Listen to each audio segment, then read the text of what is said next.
Hi, this is JFK assassination researcher Richard Hooke, and this is part one of a multi-part slideshow I'm going to do on Jackie Kennedy, Jesuit, Illuminati, CIA hit lady. So here we go.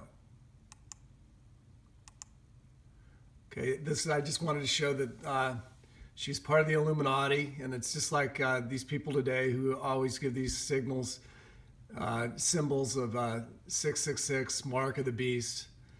Some of them might not even know what it stands for, but many of them do, and a lot of them are from the Hollywood crowd, are politicians, and from the Vatican. So they're given the 666 signal.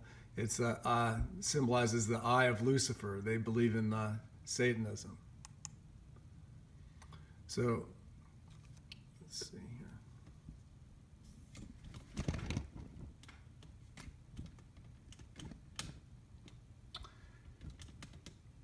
Here's some more symbolism by our satanic Freemason government, which is the Illuminati, and they're giving devil's horns here. So it just shows that we are run by these people today. It's the same as Jackie was and the people that took over on November 22nd, 1963, when they assassinated President Kennedy. They took the country. It was a coup d'etat. Although he was assassinated, it was an overt takeover is what it was. Okay, so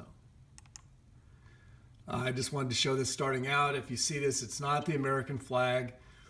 This it's Israel and the Freemasons' rendition, black for evil, the color of Israel, the thin blue line, meaning they will lie for each other under oath to hide all their crimes, illegal arrests, and brutality. American police chiefs are sent to Israel to learn fascist, brutal tactics to use against the citizens. So this doesn't symbolize America at all. It's not for the people. It's not our flag. And that is what it symbolizes, what I just went over there. Okay. Now, Jackie Kennedy, she was actually born into it. It's a sad situation, but she's a product of the evil Illuminati Zionist deep state. They're satanic. They include a lot of former Nazis. She had an O&I stepdad. They are friends with George de Mohrenschildt, Oswald's CIA handler, who was her riding instructor when she was a teenager. She was CIA trained and had worked for the CIA to overthrow democracies in France and Cuba. She was trained. She went into the CIA in 1951, and I've got it in her own writing where she was being vetted and admitted into the CIA to be trained as an agent in 1951. It's in my book, Takedown, available on Amazon.com, that I've done with assassination researcher Rachel White of the United Kingdom. So then Jackie married into and penetrated the Kennedy clan.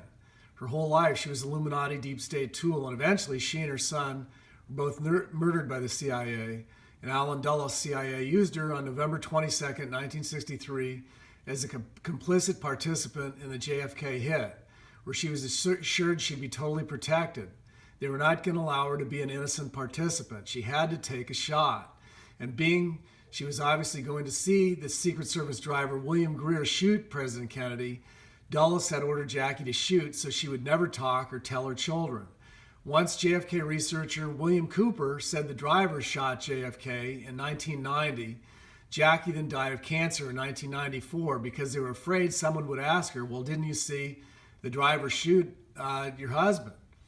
And JFK Jr. may have figured out Jackie had to have seen the driver shoot his dad, and she never mentioned it because she was involved in some way. He might have suspected. And JFK Jr. was killed in a supposed plane crash in 1999. William Cooper predicted 9/11 and was killed by the U.S. government 2 months later. They said it was because he hadn't paid his taxes. But William Cooper is the guy who first started talking about the driver, William Greer, having shot President Kennedy because he had seen it in an O&I document. He'd seen it when he was in Intel in the O&I. Okay, so this photo of Jackie is about when she was about 14, around 1944 or 45, and she would have well known what the symbolism was. To my mind, it indicates that the fascist ideology was being imprinted on her impressionable mind by like-minded people around her. So Jackie's hat was the symbol that the hit was a go. She was late for the Fort Worth breakfast that morning, and she came in and paraded across on the television, which was seen in all the local stations, that the conspirators were watching around Dallas. And when they saw the hat was on, then they knew it was a go. So that was the go signal. She arrived 20 minutes late. And she was real close and personal with LBJ then, because obviously she knew that he was going to be the new president before the day was out. So here she is coming in 20 minutes late with Clint Hill, who is also, the Secret Service was fully complicit in the hit, but she has the hat on, and everybody was watching on TV and knew that it was a go. And while she was late for 20 minutes, they had a filler. They had a filler where the announcer on the television talked about the assassination of President McKinley on September 6, 1901.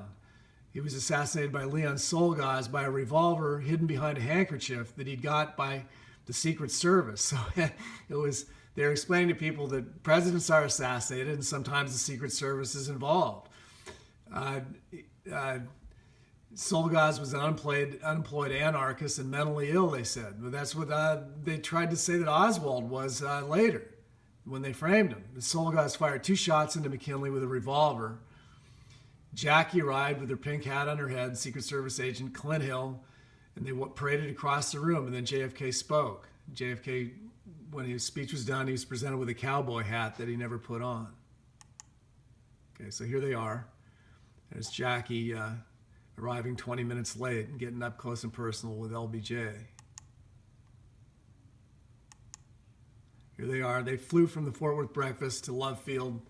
Jackie had been prepped and was ready to go, had her hat on. It was all ready.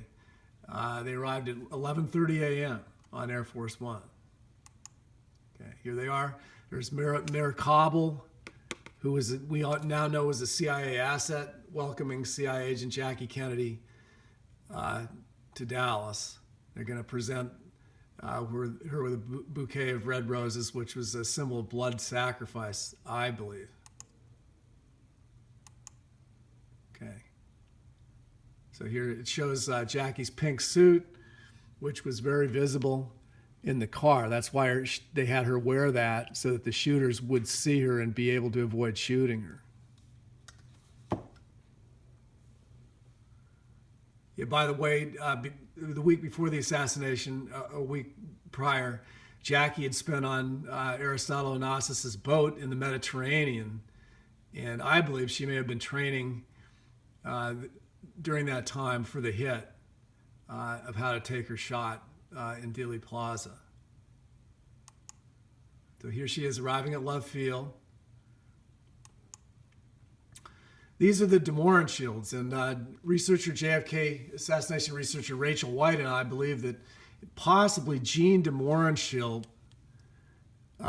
gave the lamb chop puppet to Jackie at Love Field. Okay, they're showing this strange photo where it shows a book with Jackie arriving with the roses, and it looks like Jean DeMoran right here in the photo. I mean, they may be telling everybody that they gave Jackie the lamb chop puppet. I think it's possible because Jean DeMoran worked for Abraham Zapruder as a seamstress, and she may well have made a special puppet with a pocket inside or whatever to hide a palm pistol that Jackie used to shoot the president. So here's a blow-up of them coming in. There's President Kennedy, and it looks like Jean DeMoran right down here.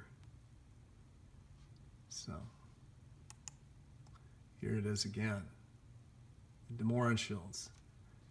George DeMoran was Jackie's riding instructor when she was a teenager and knew the family personally, her father. And it also coincidentally, he was one of Oswald's handlers in Dallas leading up to the assassination. I mean, what are the odds of that? Okay, so here Jackie is coming in with lamb chop. She's gotten lamb chop and she's got it, holding it with the roses. Okay, there's some more pictures. You can see Lamb Chop in the car. She put it between the two of them. There's Lamb Chop there. There's Lamb Chop in the roses. There's Lamb Chop in the car. There's Lamb Chop again. It's important to be familiar with the way it looks, because some of the frames in the Zapruder film, you can recognize that she has it on her hand. And so it's important to get familiar with how it looks. You see there's the mouth there and the eye. Okay. But she's got it on her hand. And in Zapruder film, she has it on her left hand and uses it to fire the revolver into the left side of President Kennedy's head. She has it on her left hand and fires through the puppet. But get used to the way that it looks, because then when you see it in the frame 312, you can see clearly that she has the Lamb Chop puppet on in Zapruder frame 312, which I'll show you later. Here they come. Jackie always sitting very far away, the whole length of the motorcade from President Kennedy, in the opposite side of the car. There's her pink suit that stood out so much. Here they come. Jackie, again, always on the opposite side, away from the president, who she knew was going to be shot. They rounded from Main onto Houston Street, and Jackie gave the signal with a hand to her hat to David Morales, who's right over here on Houston Street. We know that was Morales. He's also Philippine Rothschild, coincidentally, was there too. It was her birthday, November 22nd. So obviously she was there to celebrate her birthday and watch the president get shot. We know that was Morales. This figure in the photo, which is Morales, was identified by Anna Marie Coons-Walco, who worked with Noel Twyman on his book Bloody Treason. And she told me that Jerry Patrick Hemming told her when she was working on the book, and Hemming's in this picture too, that figure is Morales. So there's no question that is Morales. And Morales told disc asset Rod McKenzie in the 1970s that Jackie was in on the hit. McKenzie told me that, who was the Holland Avenue safe house manager. He told me Morales said that Jackie was in on the hit. And here we have Jackie signaling him. So that's how he knew she was in on the hit. Okay, Jackie actually, when they came up Houston Street, had the Lamb Chop puppet out for full display, obviously for the deep state people all along the curb. She was showing them that President Kennedy was the Illuminati sacrificial lamb. Okay, so here is the Illuminati Secret Service, CIA, JFK limousine hit team. The two shooters were William Greer, the driver, Jackie Kennedy in the back seat. The spotter and radio man was Roy Kellerman in the front passenger seat. And the cleanup man and spotter was Clint Hill in the trailing car, the Queen Mary on the left hand, standing outside on the running boards in dark sunglasses. And you can see him here. He'd come up and ride on the back of the limo at times. But here they are. Yeah, there's Greer and Kellerman, Jackie, Clint Hill. Okay. So that'll be the end of part one. Okay.